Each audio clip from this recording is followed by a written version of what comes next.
그 다음에 이사야서를 펴보세요. 이제 미가서 끝나는 데는 이사야서입니다. 이사야서는요, 북왕국 아모스와 호세아 선지자가 활동을 했고요. 북왕국에서. 남왕국에서는요, 미가가 활동을 했던 시대에, 같은 시대의 예언자입니다. 미가는 짧은 활동을 했고, 이사야는 한 40년에서 50년 정도의 긴 사역을 해요. 우시아와 요담과 아하스, 히스기야 시대, 그 시대에 예루살렘을 중심으로 활동을 하는데, 전승에 의하면 이사야는 왕족이었었어요. 왕족. 성경 본문에 이사야가 왕족이다 그런 말은 없어요. 그러나 이제 전승에 전해 내려오는 역사적 이야기에 의하면 왕족이었었어요. 시골 출신의 예언자들은 어려움이 없습니다. 왜냐하면 방백들이나 지도층과 전혀 안면이 없기 때문에 과감하게 외칠 수가 있었죠. 그러나 이사야가 그들과 같이 자랐다면, 그 고관대작들과 왕들 자식들과 하고 같이 자랐다고 하면 그들을 쳐서 예언하기가 쉽지 않았을 거예요. 그렇죠? 에스겔, 예레미야도 지체가 높았습니다. 아모스는 시골 목자 출신이고 미가는 지방 출신이었어요. 그래서 선지자들의 인품과 출신을 알고 있으면 그들이 전한 메시지와 예언자의 정신을 이해하는 데 또 큰 도움이 됩니다. 그래서 어쨌든 이사야는 다른 예언자하고는 많이 다릅니다. 보통 예언자는 정치인들하고 간격을 두고 쳐서 예언을 합니다. 그 예가 미가죠. 근데 정치인들은 때강도 날강도 흑혈기로 봐요. 미가 같은 경우에는. 근데 반면에 이사야는 지도층과 왕들과 적당하게 교제를 하면서 일을 해요. 교제하면서. 하지만 당시의 사람들은 그의 예언을 아무도 안 듣기 때문에 글로 남겼어요. 이런 관점에서 이사야서를 보면 좋겠습니다. 두께만 두껍지 내용은 단순한데 어쨌든 두께가 좀 두꺼워서 시간이 좀 걸릴 수 있어요. 그래서 언제나 단순하자고 그 안에 무슨 내용이 있는지 먼저 파악을 하는 것이 중요해요. 전체의 흐름은 우시아와 요담과 아하스, 히스기야 시대 이야기고, 이사야의 소명과 성도, 메시아의 시대가 온다, 열방들에 대한 예언, 하나님은 심판하신다, 이스라엘은 회복되고 에돔은 완전히 멸망한다, 히스기야 왕의 공과를 보여주고 바벨론 포로 후의 일을 기록하고 있습니다. 큰 단락으로 보면 이게 다예요. 그러나 그렇게 간단하지 않다는 것을 여러분들이 다 알고 계시죠. 자, 이스라엘 백성의 죄를 지적을 하는데 소명을 받은 이사야가 맨 먼저 성토가 나와요. 하늘이여 들으라, 땅이여 귀를 기울이라. 여호와께서 말씀하시기를 내가 자식을 양육하였거늘 그들이 나를 거역하였도다. 1장 2절. 이 말이 구약성경 전체를 대표하는 용어예요. 거기다 줄쳐봐요. 거역하였도다. 참 가슴 아픈 얘기죠. 여호와께서 말씀하시기를 내가 자식을 양육하였거늘 그들이 나를 거역하였도다. 이 말이 구약성경 전체를 대표한다고 할 수 있어요. 인간들이 하나님을 거역했다는 거예요.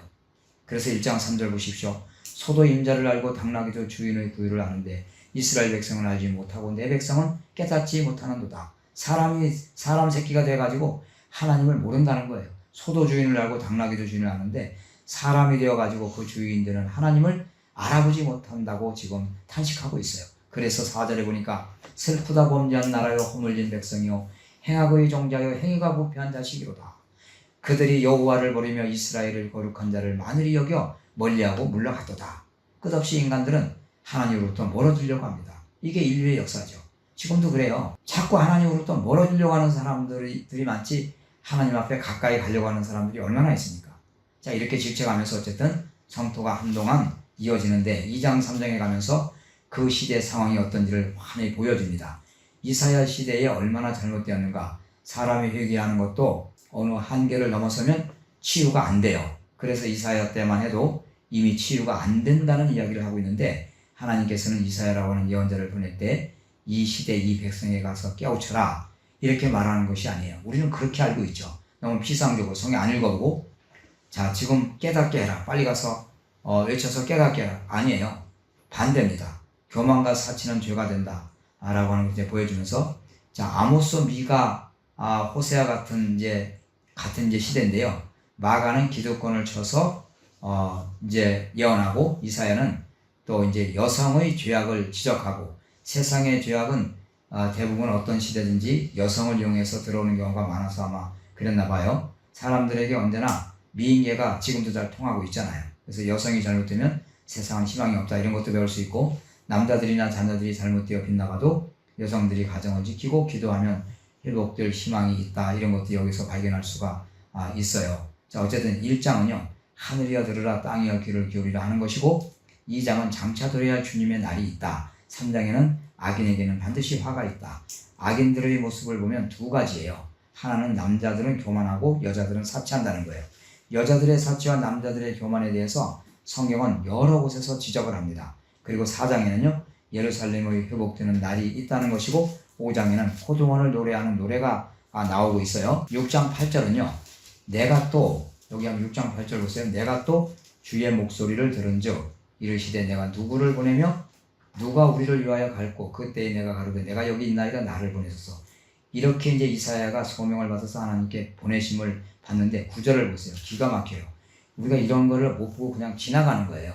6장 9절 10절을 보면 여호와께서 가라사대 가서 이 백성에게 이르기를 너희가 듣기는 들어도 깨닫지 못할 것이요 보기는 보아도 알지 못하리라 하여 이 백성이 마음으로 둔하게 하며 이 백성의 마음으로 둔하게 하며 그 귀가 막히고 눈이 감기게 하라. 염려컨대 그들이 눈으로 보고 귀로 듣고 마음으로 깨닫고 다시 돌아와서 고침을 받을까 하노라. 이게 무슨 말이죠? 제가 쉬운 성경을 읽어볼게요. 저기 이사야서 6장 9절 10절 들어보시기 바랍니다. 그러자 주님께서 말씀하셨다. 가서 이 백성에게 전하여라. 너희가 듣기는 들어도 알아듣지 못하고 보기는 보아도 알아보지 못할 것이다. 너는 이 백성을 고집센 백성으로 만들어라. 그들의 귀를 닫고 그들의 눈을 어둡게 하여 듣고 보아도 깨닫지 못하게 하여라. 혹시 그들이 눈으로 보고 귀로 들어서 마음으로 깨달음이 생겨 내게 돌아와 고침을 받을까 걱정된다. 이제 확실히 이해되셨죠? 자, 이제 이런 지금 상황이에요. 이게 다시 제가 설명하면 뭔 말인가 하면 이사야는 지금 그 시대 사람들 하나님께 회개하고 돌아오라고 하는 사명을 받은 게 아니고 가서 이 백성의 마음을 둔하게 만들어버리고 귀가 꽉 막히게 만들어버려서 눈을 감기게 만들어버려서 깨닫지 못하게 해라. 이거예요. 안 읽어보고 따져보지 않고 상상이나 되는 얘기입니까? 다시 말하면 은혜의 문을 닫아버리라고 하는 거예요. 구원받을 수 있는 문을. 우리가 이사야서를 제대로 보려면 이런 것을 보고 얘기를 해야 되는데 한 번 닫힌 은혜의 문은 열려지지 않는다는 거예요. 이사야서를 보면. 그래서 이사야서 이후에는 어떤 시대 어떤 사람도 은혜 받기는 이미 틀렸어요. 이렇게 은혜의 문이 닫혀버리면 안 열린다는 거예요.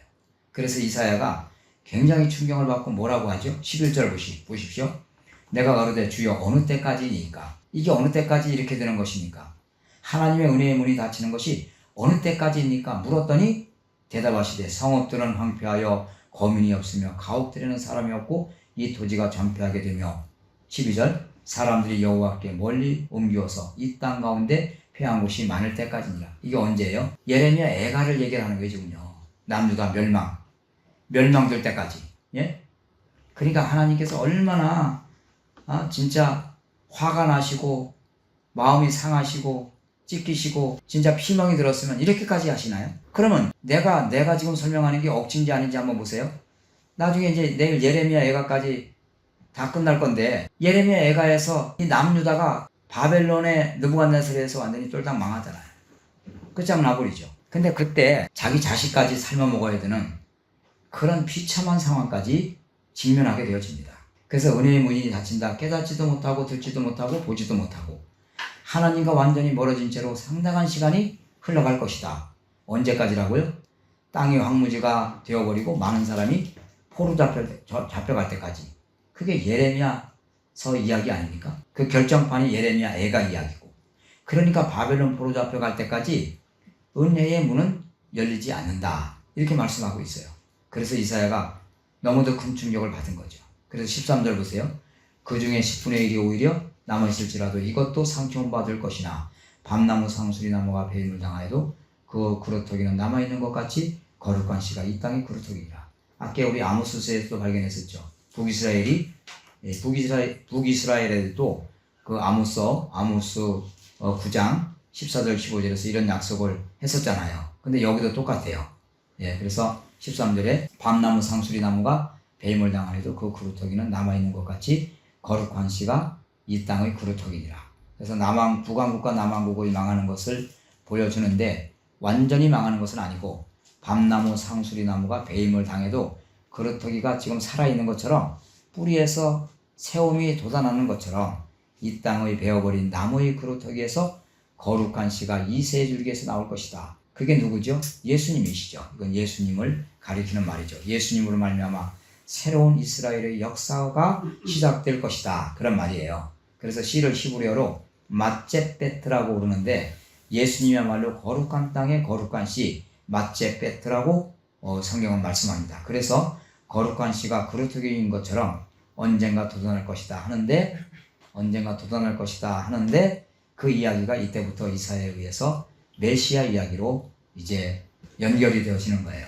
이사야서 7장을 펴보세요. 진짜 이게 성경을 보는 어떤 좀 눈을 좀 같이 좀 열어가자라고 하는 차원에서 말씀드리는 거예요. 이사야서 7장에는요, 우시아의 손자의 요담의 아들인 유다왕 아하스 때의 왕 르신과 르말리아의 아들 이스라엘 왕 베가가 올라와서 예루살렘을 쳤으나 능히 이기지 못하니라. 자, 이런 말씀을 이제 하고 있는데, 이제 우리가 조금 좀 내용이 좀 길어도 다 설명을 해야지 여러분이 이해를 하실 것 같아요. 자, 7장에 보면은, 이제 혹이 어떤 사람이 다윗 집에 고하여 가로되 아람이 에브라임과 동행하였다. 아람 나라가 큰 나라고 북쪽의 에브라임도 큰 나라고 유다 나라는 작은 나라 두 지파밖에 안 되거든요. 우리가 앞에서 공부했지만, 그런데 그 큰 나라 이스라엘하고 그보다 더 큰 나라 아람하고 동맹을 했다고 하였으므로 이 20살짜리 그 어린 아하스 왕의 마음과 그 백성의 마음이 살림이 바람에 흔들린 같이 흔들렸다는 거예요. 바람에 사시나무 떨리듯이 떨었더라. 그러니까 큰 나무가 아람도 큰 나라고 북왕국도 큰 나라인데 둘이서 그렇게 동맹을 했다는 거예요. 그러면 이제 남유다는 곡소리가 나게 되겠죠. 그렇죠? 동맹을 해서 남유다를 칠 거니까.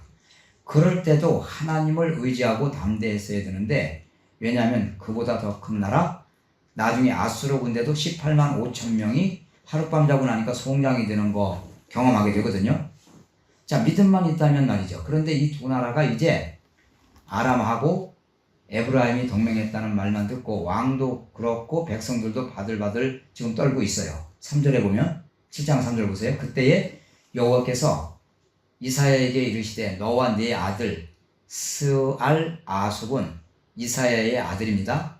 이사야 너하고 네 아들 아숲은 윈못 수도 끝 세탁자의 밭끝 길에 나가서 아하스 왕을 좀 만나서 4절에 보세요.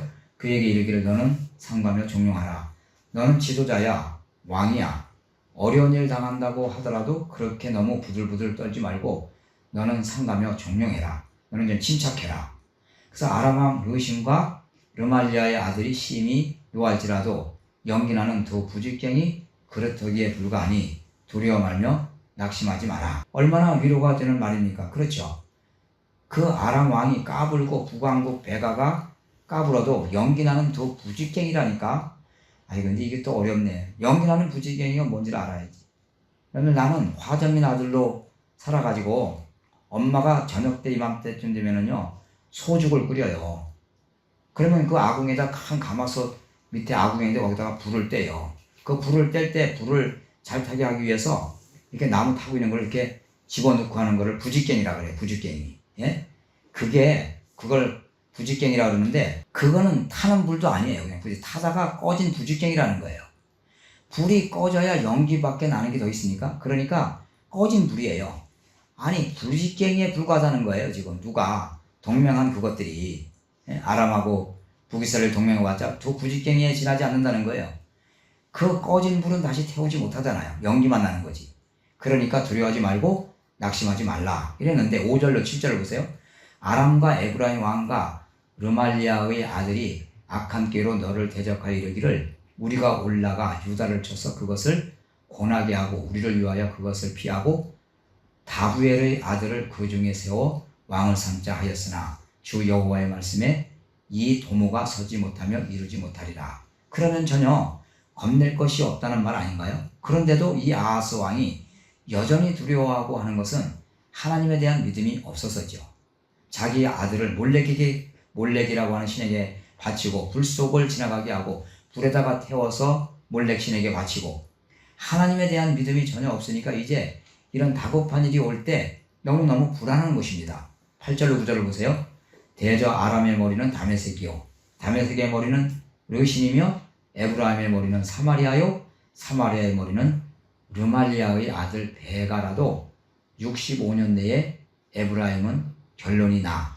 에브라임 북왕국은 65년 내에 피하여 다시는 나라를 이루지 못하리라. 만일 너희가 믿지 아니하면 정령이 굳게 서지 못하리라 하셨다 할지니라. 그러니까 결론이 지금 나 있는 거예요. 무슨 말인가 하면 북이스라엘은 지금 현재 뭐 까불고 하지만 아람 나라하고 뭐 동맹을 해서 크게 뭐 할 것 같지만 65년 내에 사라질 것들이라고 말씀을 하시잖아요. 그리고 르시는 아까 봤잖아요. 뭐 그 얼마 가지도 못하는 건데 그걸 괜히 두려워하고 있다는 거예요. 아무리 해도 이 아하스 왕이 믿음을 가지고 굳게 서지 못하니까 10절 보세요. 10절 여호와께서도 아하스에게 일러 가라사대 11절이에요. 너는 내 하나님 여호와께 한 징조를 구하되 깊은 데서든지 높은 데서든지 구하라. 내가 하는 말이 안 믿어지거든. 그 말이에요. 하나님께서 말씀하시기를 유다는 망하지 않고 오히려 북왕국하고 아람 나라가 망한다는 어떤 징조를 구해봐라 하니까 12절에서 아하스가 가로되 나는 구하지 아니하겠나이다. 나는 여호와를 시험치 아니하겠나이다. 또 어떻게 그런 것은 또 알아가지고 단순한 대답은 굉장히 잘하고 있어요. 질문의 대답은.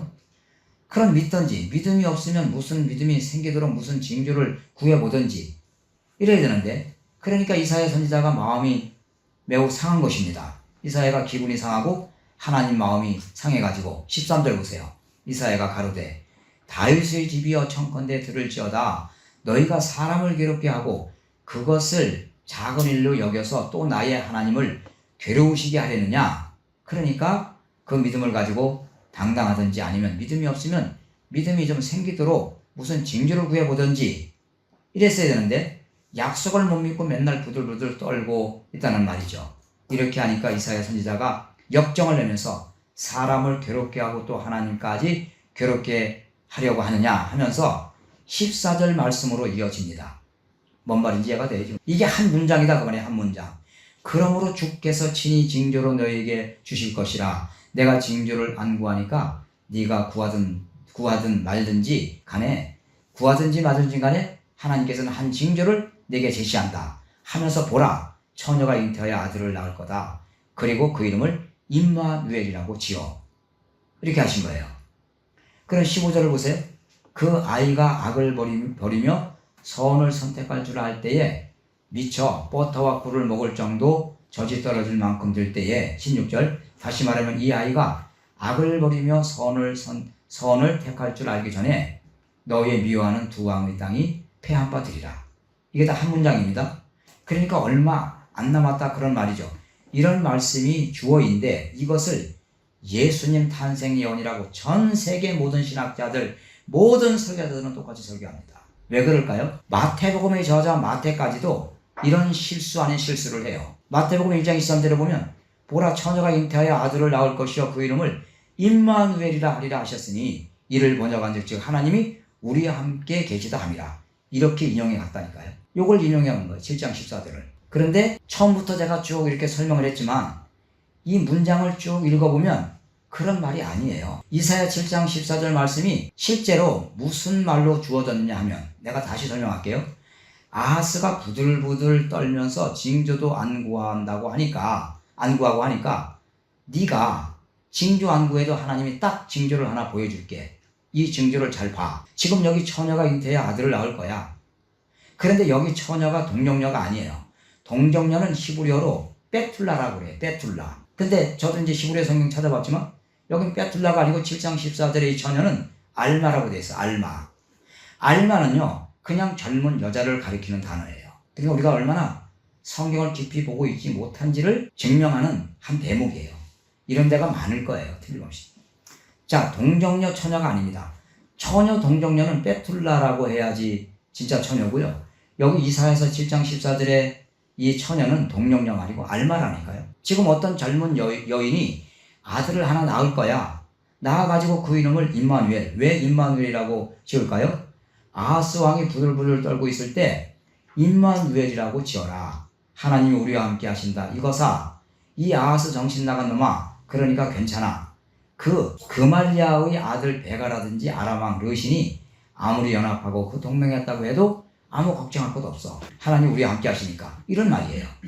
그래서 그 이름을 지금 어떤 젊은 여자가 아이를 하나 낳아가지고 그 이름을 임마누엘이라고 지어라. 그 임마누엘이라고 하는 아이가 악을 버리며 선을 선택할 줄 알기 전에, 그러니까 그 아이가 악을 버리며 선을 선택할 줄 알기 전에 미처 버터와 꿀을 먹을 정도 되면 젖떨어지고 대저 이 아이가 악을 버리며 선을 선택할 줄 알기 전에 너의 미워하는 두 왕의 땅이 패하게 된다. 멸망하게 된다. 그런 말씀이에요. 그러면 몇 살이 되면은 선과 악을 분별할 수 있는 거 조금 애매하긴 한데요. 예, 몇 살쯤 되면은 알 것 같아요. 제 생각에는 아마 한 12살? 12살쯤 되면은. 그래서 이스라엘 백성들은 12살에 성년식을 해요. 늦어도 12살 되어서 그 선과 악도 모르면 그것은 곤란하다 그 말이죠. 이스라엘 백성들 의식은. 책임을 질 수 있는 나이를 12살 정도 그렇게 봐요. 유대인들은. 많이 봐서 그 정도, 그 앞에도 이제 있지만 물론 늦어도 그 정도 되면 안다는 거예요. 그러면요, 미워하는 두 왕이 누구냐? 미워하는 두 왕이 두 왕국의 배가 또 아람왕 르신 이 두 왕의 땅이 패하게 된다. 그 패한 바 된다는 것은 아수르에게 잡아먹혀서 끝장난다는 말이에요. 그러니까 이제 그 두려워하지 말고 부들부들 떨지 말고 사시나무 떨듯이 떨지 말라는 거예요. 하나님이 우리와 함께 계시니까. 그래서 이사야서 7장 14절 이 말씀은 동정녀를 통한 예수 그리스도의 탄생 예언을 쓴 것이 아닙니다. 이게 그러니까 이런 거예요. 이게 마태복음 1장 23절의 말씀도 요절로 보기 때문에 오해가 생긴 거예요. 요절로. 여긴 더더욱 더 그래요. 그러니까 요절로 보지 말자는 거예요. 성경을. 적어도 문단으로 보고 전체를 보고. 이 훈련이 필요하다는 거예요. 그때에도 그 예를 들면 이런 거예요. 이것이 예언한 것이 이루어진 것이 아니고 예언은 바로 아하스 때 이루어진 것이고 그 마태가 예수님이 탄생할 때 동정녀에서 난 것은 옛날에 이사야 때 그렇게 했던 것처럼 이번에도 또 한 징조를 주셨다. 이렇게 하면 이것은 유비는 되는 거죠. 유비가 뭐죠? 아날로기. 비슷한 사건이라는 거예요. 아날로기. 비슷한 사건은 되는 거죠. 그 징조 중에 징조가 그 동정녀가 예수님의 탄생하니까 정말 징조죠. 그렇지만 이사야서 7장 14절이 예언하고 예수님 탄생의 정치 이렇게는 안 맞는다 그 말이에요. 절대. 그게 아닌데 성경 읽는 많은 독자들은 그 삼류부흥사들한테 설교를 하도 많이 들어가지고 다 지금도 대부분 설교자들은 신학대학교 교수 할아버지들까지 이거 설명 못해요. 저도 우리 노 목사님 강의를 듣다가 야 이거 진짜 좀 연구 좀 해봐야 되겠다. 그래가지고선 연구를 해봤는데 일단 다른 거 다 그만두고 이제 그 원문으로다가 보는 훈련이 필요하잖아요 우리가.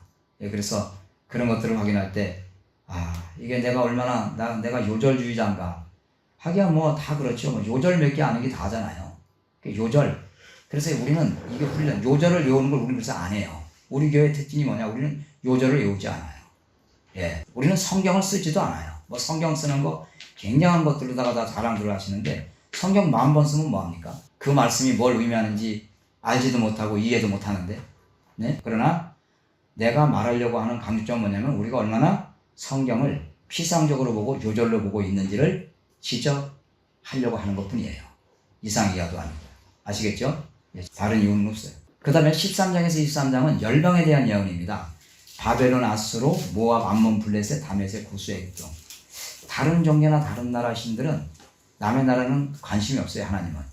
그런데 이스라엘의 하나님은 세계가 다 내게 속하였나니. 출애굽기 9장 19장 5절 6절. 이게 구약 성경의 축이니까 절대 잃어버리면 안 된다 그랬어요. 세계가 다 내게 속하였나니 너희가 내 말을 잘 듣고 내 언약을 지키면 너희는 열국 중에서 내 소유가 되겠고 너희가 내게 대하여 제사장 나라가 되며 거룩한 백성이 되리라. 너는 이 말을 이스라엘 자손에게 고할지니라. 자, 예언서를 보면은요, 이방 나라들을 다 미워하는 것 같이 보이지만 아니에요. 이방 나라들도요, 이렇게 표현한 데가 있어요. 처녀딸 바벨론이요, 내 백성 애굽이요, 처녀딸 니느웨 하면서 사랑하셔요. 하나님이 하도 미운 짓을 하니까 때리고 징벌하시지만 하나님은 모든 민족 모든 사람들을 사랑하시고 모두에게 관심이 있으신 참 사랑의 하나님이십니다. 그들을 회개시키고 하나님께 돌아오게 해야 하는 것이 이스라엘 백성들의 중간 역할인데 그것을 지금 잘못하고 있다는 거예요. 하나님을 섬기는 것이 아니라 그들의 신을 섬기면서 정신 나간 짓을 하고 있잖아요. 그래서 결국 이스라엘도 멸망당하고 이스라엘의 전도에 의해서 돌아와야 될 이방 나라들도 망하고 있다는 얘기를 하고 있는 거예요. 그래서 기독교가 뭐냐? 이거 우리 정리해야 돼요. 기독교는 절대 종교가 아닙니다. 더 나아가서 민족주의, 국수주의를 지향하는 것 절대 아닙니다.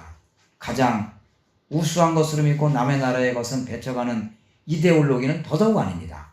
모두가 노아의 자손이고 우리는 셈의 자손이고 모든 사람들은 다 형제자매예요. 피부색이 다르든지 뭐 생긴 게 어떻게 생겼든지 다 형제자매입니다. 세계 온 나라 온 백성들이다. 그래서 사람 중에는 원수가 없고 우리의 원수는 오직 유일하게 하나가 있는데 그게 사탄이에요. 이런 정리가 필요하다 그 말이죠. 자, 그 다음에 이사야서 24장에서 27장은 종말론이라고 써놓으시라고 했어요. 종말론. 이게 계시록의 소계시록이라고 그래요. 신학자들은. 이게 이제 이사야의 종말론입니다. 그래서 요거는 종말론은 이제 우리가 요한계시록에서 충분하고도 더 충분하게 하기 때문에 넘어가겠어요. 이거 시간 어떤 면에서 시간 낭비일 수 있기 때문에 그냥 지나갑니다. 읽으면 돼요. 이게 이제 마지막 때 일어날 사건인데 요한계시록만큼 완벽하지 않고 이게 부분적이고 어떠한 특정적인 것들을 이렇게 조금 다루고 있어요. 24장부터 27장까지. 그러나 요한계시록은 우리가 아는 대로 1장에서 22장까지 그러니까 내 본 것과 이제 있는 것과 장차될 일 이 세 가지의 큰 주제를 가지고 완벽하게 우리로 하여금 깨달아 알아서 내가 지금 중국사적인 역사의 시간을 몇 시를 지나가는지까지를 다 알게 해놨어요. 그래서 이런 것은 넘어가도 된다고 생각합니다. 자, 그 다음에 28장에서 33장까지는요.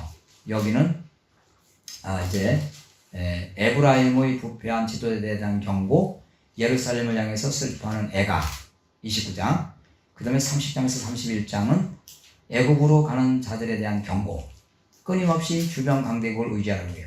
근데 우리는 잘 이해를 못해요. 왜 자꾸 이럴까? 이 바보야? 멍청구리야? 아니에요. 나라도 그랬을 거예요. 성경을 모르면. 왜냐? 옛날에는요. 이 전쟁이 있잖아요. 신들의 전쟁이라고 믿었다니까요. 사람이 전쟁을 하지만 사람이 전쟁을 하는 게 아니라 사람이 도구가 되어서 신들이 전쟁을 한다고 믿었어요. 그래서 강한 신이 붙잡고 있기 때문에 우리가 지는 것이고 우리가 이겼으면 우리가 믿는 신이 더 강하기 때문에 이겼다고 생각을 했다는 거예요. 그러다 보니까 애굽이 강하잖아요. 아수르가 강하잖아요. 그러니까 그들이 믿는 신이 우리가 믿는 야훼 하나님 신보다 강하다고 오해를 하게 됐다는 거죠. 그런 얘기를 이제 30장에서 31장에서 정리해 볼 수가 있습니다. 그리고 32장에는 장차 한 의로운 왕이 통치할 것이다. 그리고 33장은 이사야의 그 유명한 기도장입니다. 기도장. 그리고 34장에서 39장까지는요. 거기는 또 이제 아주 중요한 말씀들이 많이 나오는데 전체가 에돔 자손을 위한 이야기. 에돔 자손. 근데 요거는 조금 하고선 지나가야지 될 것 같은데요. 34장 전체는요. 이게 에돔 자손에 대한 이야기인데 우리에게 한 이야기가 아니고 에돔 자손에게 한 이야기입니다. 그리고 우리가 요절로 보지 말자는 것을 여기서도 우리가 발견할 수 있어요. 요절로 보면 안 된다는 게. 자, 읽어가면서 하겠어요? 34장 1절. 열국이여 너희는 나와 들을지어다. 민족들이여 귀를 기울일지어다. 땅과 땅에 충만한 것 세계와 세계에서 나는 모든 것이여 들을지어다. 대저 여호와께서 만국을 향하여 진노하시며 그들의 만군을 향하여 분내사 그들을 진멸하시며 살육케 하셨은즉 그 살육당한 자는 내어 던진 바 되고 그 사체의 악취가 솟아오르고 그 피의 산들이 녹을 것이며 하늘의 만상이 사라지고 하늘들이 두루마지같이 말리되 그 만상의 쇠다람이 포도나무 잎이 마름 같고 무화과나무 잎이 마름 같으리라. 여호와의 칼이 하늘에서 족하게 마셨은즉 보라 이것이 에돔 위에 내리며 멸망으로 정한 백성 위에 내려서 그를 심판할 것이라. 여호와의 칼이 피 곧 어린 양과 염소의 피에 만족하고 기름 곧 수양의 콩팥 기름에 윤택하니 이는 여호와께서 보스라에서 희생을 내시며 에돔 땅에서 큰 살육을 행하심이라. 들소와 송아지와 수소가 한 가지로 도살장에 내려가니 그들의 땅이 피에 취하며 흙이 기름으로 윤택하리라. 이것은 여호와의 보수할 날이요. 보수할 날이 뭐죠? 복수할 날이요. 보수가 뭐냐면 복수입니다. 원수에게 복수한다는 거예요. 여호와께서 원수에게 복수할 날이요. 하나님이 보복한다고 하면 이해가 안 되죠. 무슨 하나님이 누굴 복수해요. 우리는 그저 좋으신 하나님만으로 알고 있는데 하나님은 이렇게 보복을 하시는 하나님이시라고도 소개를 하고 있어요. 너 보복하지 마. 너 원수 갚지 마. 원수 갚는 것은 다 나에게 맡겨. 내가 그거 하는 전문가다. 이런 말씀이에요. 아니 성경 도처에 너희가 친히 원수 갚지 말고 원수 갚는 것은 내게 넘겨라. 이렇게까지 말씀을 하고 계시잖아요. 근데 우리는 하나님은 그저 은혜로우시고 자비로우시고 노하기를 더디하시고 사랑이 많으시고 용서하시는 하나님, 그것만 알고 있어요. 그러나 성경은 보복한다고 하는 말이 굉장히 많이 나온다는 사실도 아셔야 돼요. 보복하시는 하나님, 우리에게 보복하시는 하나님. 자, 8절 보세요. 이것은 여호와의 보수할 날이요 시온의 성소를 위하여 신원하시리라. 자, 신원한다고 하는 말은 또 소리 때문에 또 이제 설명 필요한데, 이게 신원이 뭐냐면요, 신림이라고 되어 있어요. 히브리어는 신림이 뭐냐면, 히브리어의 신림은 살롬에서 나온 말이에요. 살롬, 샬롬. 그 살롬은 아시죠? 평화. 그 평화는 그냥 평화가 아니라 하나님이 나와 함께 하시기 때문에 내가 어떤 환경과 처해 있든지 내 마음은 평안하다, 안식하다, 평화롭다, 그런 뜻이에요. 그래서 샬롬. 그 이제 디아스포라 세계의 대표적인 인사말이죠. 전 세계에 흩어져 살면서 너무너무 고통스럽고 힘들게 살지만 언젠가 내 삶을 윤택하게 하시고 아름답게 하시고 희망과 소망이 넘치게 하실 하나님, 그 하나님이 나와 함께 하시기 때문에 나는 오늘 이 고통과 이 괴로움을 참을 수 있어. 그래서 서로 만나면 샬롬, 이렇게 인사를 했던 거예요. 네. 그러니까 이렇게 이것은 여호와의 보수할 날이요 시온의 성소를 위하여 신원하시리라. 그러면서 이제 억울한 것을 갚아줄 때다, 그 말이죠. 근데 34장 9절부터 이제 여기를 보세요. 여기서부터 이제 아주 중요한 대목인데요. 에돔의 시내들은 변하여 역청이 되고, 역청이 뭐냐, 원유예요. 소리 원유가 되고, 그 티끌은 유황이 되고, 그 땅은 불붙는 역청이 되며, 낮에나 밤에나 꺼지지 않고 그 연기가 끊임없이 떠오를 것이며, 세세에 황무하여 그리로 지날 자가 영영이 없겠고, 당화하고, 거기서부터 이제 잘 눈여겨보세요. 11절부터 당화, 고슴도치, 이거 뭐죠? 동물들을 일컫는 말이잖아요. 당화와 고슴도치가 그 땅을 차지하며, 그 땅은 무슨 땅이죠? 에돔 땅을 일컫는 말이잖아요. 에돔 땅. 또 부엉이와 까마귀, 이건 새들이에요. 부엉이와 까마귀가 거기 거할 것이다. 여호와께서 혼란의 줄과 공허의 줄을 에돔에 베푸실 것인즉 그들이 국가를 이으려 하여 귀인들을 부르되 아무도 없겠고 그 모든 방백도 없게 될 것이요 그 궁궐에는 가시나무가 나며 그 경관성에는 엉겅퀴와 새폼이 자라서 시랑의 굴과 타조의 처소가 될 것이니, 시랑은 뭐냐면 제칼이라고 하는 들깨를 가리키는 말이에요. 들깨. 들에서 사는, 그러니까 쉽게 말하면 늑대 같은 것들이에요. 들짐승이 이리와 만나며 수염소가 그 동료를 부르며 올빼미가 거기 거하여 쉬는 처소를 삼으며 부엉이가 거기 깃들이고 알을 낳아가서 그 그늘에 모으며 솔개들도 그 짝과 함께 거기 모이리라. 거기가 어디죠? 에돔 땅. 그러니까 에돔 사람들이 왜 이렇게 망하느냐 하면 그 이유는 나중에 이제 오바댜서에 있어요. 오바댜서 할 때 소개할게요. 어쨌든 하나님께서 에돔 사람들을 철저하게 쳐서 부수는데 다시는 일어나지 못하게 하신다는 거예요. 본래 없던 것 같이, 씻어 엎은 것 같이 그렇게 해버린다고 말씀하고 있는데 그 원인은 오바댜서에 있어요. 자, 여기에서는 죄목은 말하지 않고 어떻게 하실 것만 말씀하고 계시는데 그 에돔 자손들이 쫄딱 망하고 완전히 황무지가 되어버린다는 건데, 완전히 망해버린 후에는 새들이 오는데 사람들과 전혀 친화성이 없는 새들 있잖아요. 사람들 가까이 오지 않는 새들이 오는데 그게 뭐냐면 당화, 고슴도치, 부엉이, 까마귀, 뭐 이제 이런 뭐 새들뿐만 아니라 이런 동물들, 인간 비친화형 동물들과 새들이 온다는 거예요. 수염소, 올빼미, 부엉이, 솔개 이런 것들이 깃들여서 거기서 살게 된대요. 그럼 이런 인간과 친화성이 없는 새들, 동물들이 에돔 땅에서 뭘 하느냐?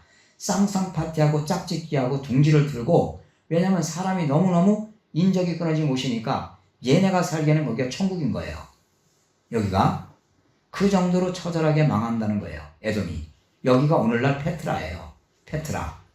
이게 저 스필버그 감독에 의해서 마지막 성계를 찾아서라고 하는 인디아나 존스 영화를 제작할 때 여기가 전 세계에 알려졌어요. 그 전에는 구약 성경학자 몇몇 사람들에게밖에 안 알려졌어요. 여기가 페트라입니다. 에돔 땅 페트라. 예, 저도 갔다 왔는데 놀라워요. 그러면요, 16절을 보세요. 16절 아주 중요해요. 너희는 여호와의 책을 자세히 읽어보라. 이것들이 하나도 빠진 것이 없고 하나도 붙잡이 없는 것이 없으리니. 이 말 때문에 여기까지 온 거예요. 무슨 말이냐? 16절부터 17절에 있는 말씀을 요절로 보기 때문에, 요절로 인용을 하는데 모든 교파, 모든 설교자들이 다 이걸 요절로 인용을 하는데 하나님 말씀은 짝이 있다는 거예요. 짝이. 그럼 하나님 말씀이 악놈이 있고 순놈이 있는 거예요. 하나님 말씀이 악놈도 있고 순놈도 있는 거예요. 그냥 하나님 말씀이 짝이 없는 것이 없다는 거예요. 그런 말이 아니고 아까 여러 동물들 나왔잖아요. 그렇죠? 인간들과 친화성이 없어서 항상 인적이 드문 곳에만 둥지를 들고 사는 새들, 또 그런 동물들, 이런 것들이 하나도 그 짝이 없는 것이 없다는 거예요. 이 새들이 다 암컷 짝을 가졌는데, 짝이라고 하는 말, 여기서 짝이라고 하는 말의 히브리어는 레우타우라고 그래서 레우타우, 암컷 짝을 말해요. 암컷 짝. 그것을 데려왔다는 거예요. 에돔 땅에.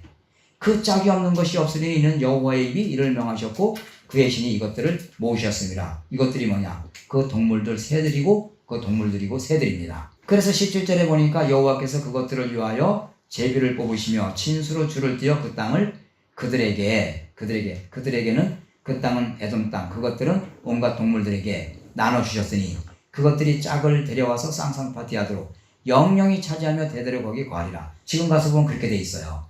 그런데 그것도 모르고 앞도 안 보고 뒤도 안 보고 무조건 여호와의 말씀이 짝이 있다는 거예요. 마치 말꼬리 이어가는 것처럼 원숭이 똥꼬망은 새빨개, 새빨간 사과, 사과는 맛있어, 맛있는 건 바나나, 바나나는 길어, 기침은 기차는 빨라, 빠른 건 비행기, 이런 식으로 가는 거예요. 근데 잘 보세요. 원숭이 똥꼬망 새빨간 거하고 비행기가 빠른 거하고 무슨 함수 관계가 있습니까? 아무런 관계가 없죠. 그런데 이 사람들이 그런 식으로 성경을 자기들이 아는 성경 요절들을 갖다가 계속 꼬리 이어가기를 하면서 왕국회관의 복음을 완벽하게 전하는 거예요.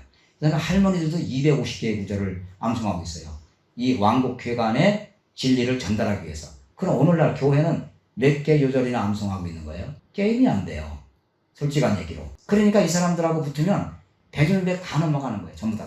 자주 차 마시고 하다 보면 다 넘어가도록 돼 있어요. 성경을 모르니까. 그래서 나는 요절을 외우지 말자는 거예요. 요절을.